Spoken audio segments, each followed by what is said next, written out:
করতেছে, তারা এত বড় সাহস থেকে পেল।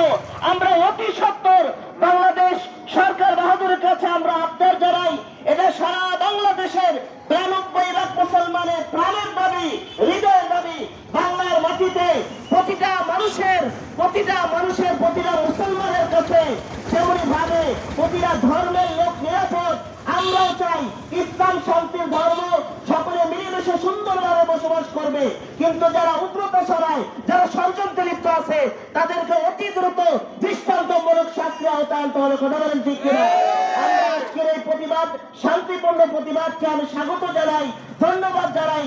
আমরা আজকে সুশৃঙ্খল ভাবে আমরা এই প্রতিবাদ জানাবো যে তারা কর্মযোগ্য কাজ করেছে, হত্যাযোগ্য কাজ করেছে, তাদের তীব্র প্রতিবাদ এবং নিন্দা জানাই। ওয়া আখিরু দাওয়ানা আলহামদুলিল্লাহি রাব্বিল আলামিন।